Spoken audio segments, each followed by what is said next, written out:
Bismillahirrahmanirrahim. Assalamualaikum warahmatullahi wabarakatuh. Miss Nopel, perkenalkan nama saya Jamila.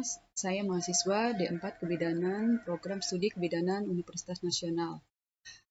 Kali ini saya akan memperagakan uji statistik non-parametrik uji Mann-Whitney dengan menggunakan SPSS.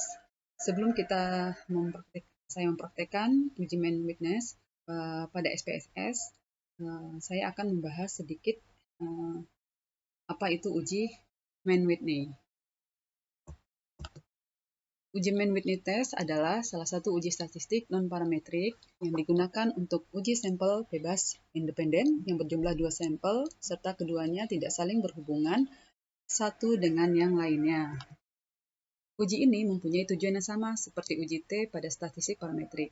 Uji T untuk statistik parametrik harus memenuhi uji asumsi terlebih dahulu, yaitu data harus berdistribusi normal, manakala uji asumsi distribusi normal tidak terpenuhi untuk data skala interval dan rasio, maka alternatif lain sebagai pengganti uji T bisa kita gunakan uji Mann-Whitney. Misalnya yaitu hasil check up kadar gula darah normal pada orang dewasa yang berpuasa selama 8 jam sebelum dicek gula darah dan kadar gula darah orang yang tidak berpuasa.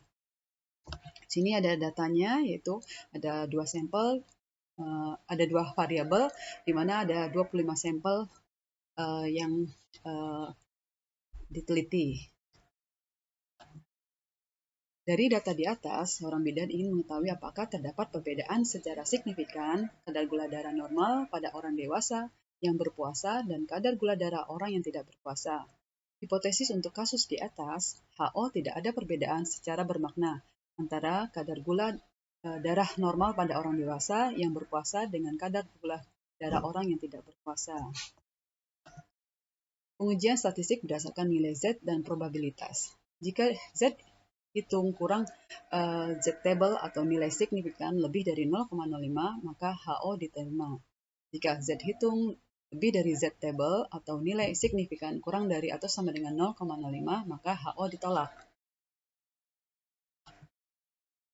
Berikut langkah-langkah menggunakan SPSS.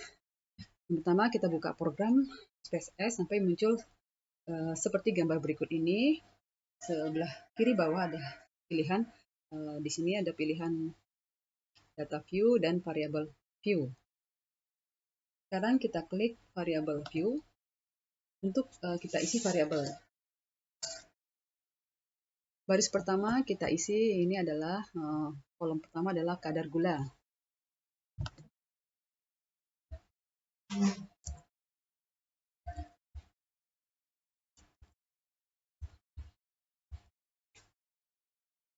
Ingat, pada saat menentukan variabel pada kolom name tidak boleh menggunakan spasi, melainkan harus ada penghubung. Di sini saya menggunakan penghubung dengan underscore. Pada kolom desimal kita klik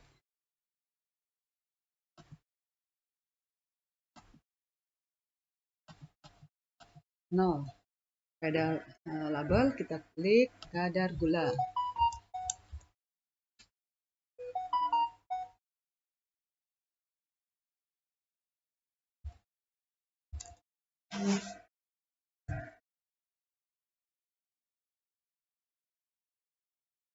Selanjutnya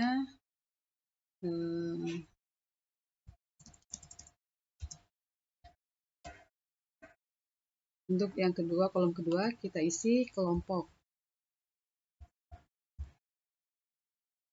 Untuk desimalnya kita klik 0. Kemudian pada values di situ pada label ini akan muncul di sini values ini kita isi angka 1, kita beri label tidak berpuasa. Kemudian kita klik add, lalu kita masukkan nomor 2, kita buat kategorinya berpuasa untuk nilai 2. Kemudian kita add, lalu kita klik OK. Setelah ini muncul, data ini muncul, baru kita lanjutkan ke data view. Pada data view kita masukkan data tadi yang sudah di depan, ya, yang tadi sudah kita tampilkan di depan itu kita masukkan.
140, 123,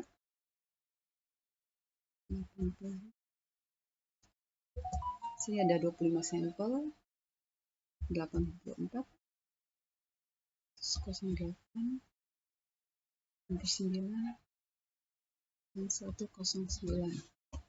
Kemudian data kelompok itu dari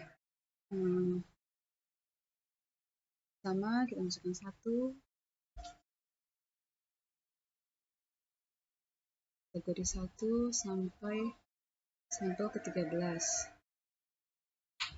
Selanjutnya kategori 2,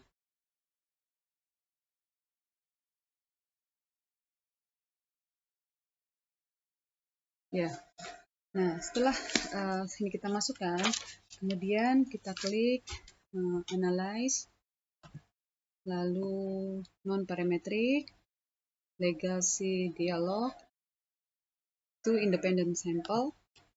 Terus nanti akan muncul gambar seperti ini. Kadar gula kita masukkan ke dalam test variable list. Untuk kelompok kita masukkan ke dalam grouping variable.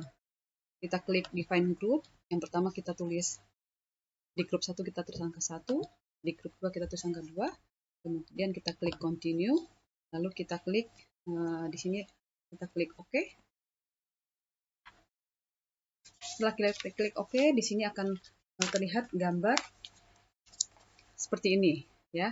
Dari gambar ini, analisis hasilnya adalah berdasarkan pada tabel tes statistik di atas, nilai Z hitung diperoleh min 3,972. Positif dan negatif tidak diperhitungkan, artinya sama saja. Nilai Z hitung tersebut kita bandingkan dengan nilai Z table. Nilai Z table diperoleh min 1,96. Pengambilan keputusan berdasarkan pengujian statistik yaitu jika Z hitung Z kurang dari tabel dan nilai signifikan lebih dari 0,05, maka HO diterima. Jika Z hitung lebih dari Z table dan nilai signifikan kurang dari 0,05, maka HO ditolak. Berdasarkan nilai Z dan nilai signifikan di atas, yaitu di mana Z hitung minus 3,972, Z lebih dari Z table minus 1,96, dan nilai asim signifikan total 0,000 atau kurang dari 0,05, sehingga dapat kita simpulkan HO ditolak. Dapat disimpulkan bahwa terdapat perbedaan secara bermakna antara kadar gula darah normal pada orang dewasa yang berpuasa dengan kadar gula darah orang yang tidak berpuasa. Demikian penggunaan SPSS untuk menguji uji Mann-Whitney test. Wassalamualaikum warahmatullahi wabarakatuh.